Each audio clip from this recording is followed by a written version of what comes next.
Кашмир – регион с древней историей.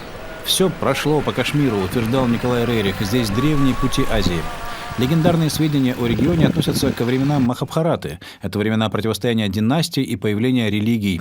До сих пор святыни буддизма, ислама и индуизма существуют здесь на равных правах. Но в Кашмире есть памятники, не имеющие прямого отношения ни к одной из этих религий. Фарук Ахмад в этих краях родился и вырос. Знает каждый камень и, конечно, местную достопримечательность. Источник, украшенный изваянием тигра и резными плитами. Говорит, вода здесь самая вкусная и чистая. Эти резные камни были здесь всегда. Дедушка рассказывал, что уже его дедушка считал их очень древними. Наверное, на них изображены какие-то боги верхом на конях. Что за боги и кто их поставил, неизвестно, но камни никому не мешают. Выпуклые узоры – удобная стиральная доска. В этом качестве резные плиты используют и в урочище Гарагули, в переводе с кашмирского «конная тропа». Для местных жителей это одновременно прачечная, источник и клуб. По склону маленького ущелья ярусами спускаются фигуры конных воинов и специальные ниши, которые когда-то заполняла вода текущих сверху источников. Вода и герои. Очень напоминает большой каскад фонтанов в Петродворце. И как и в Петергофе, сюда приходят люди, чтобы насладиться прекрасным видом и отдохнуть. Но когда-то это было по-настоящему культовое место, посвященное воде и предкам. Всадник на коне – фигура для Древней Индии необычная. Их стихия – степи Центральной Азии. Местные жители считают каменную армию занятной диковинкой, но особого уважения не выказывают. Всадники для них чужие. И они почти правы. Новосибирский археолог, знаток мира кочевников Наталья Полосмак знает, кого и куда несут кони на своих каменных спинах. Воинов этих 2, 3, 4, бывает даже 5, что, конечно, необычно. И сразу это показывает, что это фантастические образы и коней, и самих воинов. Все в целом это мифические существа, которые идут в страну, вероятно, в страну мертвых, в страну предков. Полосмак первая из специалистов обратила внимание на эти изваяния и сделала вывод, что они принадлежат эфталитам, воинственному кочевому племени. В V веке их государство раскинулось от Ирана до Китая. В нем смешались разные этносы, но внешность эфталитов была преимущественно европеоидной. Гипотезу археолога подтверждает внешнее сходство каменных всадников с портретами эфталитских владык на монетах.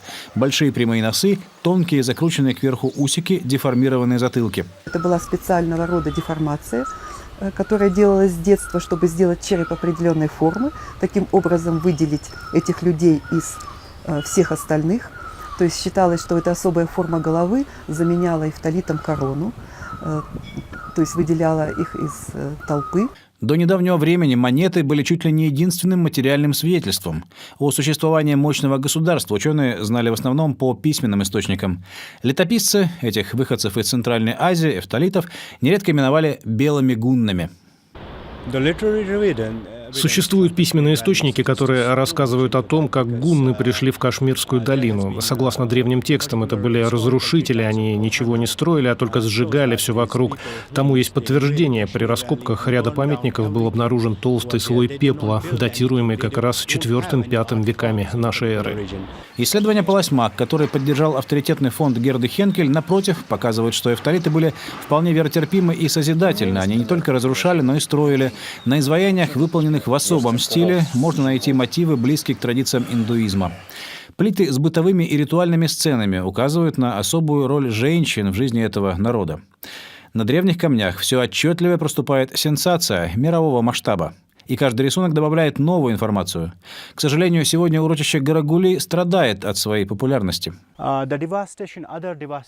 Следы разрушений последних лет многочисленны. Это результат деятельности людей или природных катаклизмов. Некоторые части скульптур утрачены безвозвратно. Некоторые изваяния были установлены на места лишь приблизительно соответствующие их первоначальному положению. Это создает сложности для научного исследования оригинального вида памятника. Но археолог, у которого есть зацепки, умеет искать и, что еще важнее, знает, где искать. Выяснилось, что похожие и совершенно нетронутые комплексы есть и в других урочищах хребта Пир-Панджал. Можно пройтись по всем и выбрать что-нибудь самое интересное. Ну тогда давайте начнем вот с этих, наверное. То есть это будет очень подробное, да? Она вот то, все что вот эти фотографии штучки не даст. поймать Вот это, да, рельеф. Рельеф. И вот этот мох она тоже покажет, поэтому это пусть все он, надо он- снять. Вот это. в этом нет ничего страшного, Да? конечно. Исследовать такое количество объектов за небольшой период времени невозможно. К счастью, современные технологии способны значительно помочь археологам выполнить столь масштабные задачи. С помощью лазерного оборудования специалисты делают трехмерное сканирование изваяний. Результатом станут 3D-модели, выполненные с точностью до 1 мм. При этом модель всего памятника уже готова. Такую же технологию используют при реставрации старинных зданий в городах. Лазерный луч измеряет расстояние до объекта, и каждая точка получает свои координаты. Через определенный промежуток времени это измерение повторяется уже с другими углами. И таких измерений набирается со скоростью около 500 тысяч в секунду. Соответственно, через несколько минут мы имеем миллионы измерений поверхности вокруг сканера. Все это мы называем облако точек. Вот эти трехмерные точки, они описывают поверхность с очень высокой точностью, очень высокой детальностью. Потом эти точки загружаются в специальное программное обеспечение и обрабатываются, по ним строится трехмерная модель.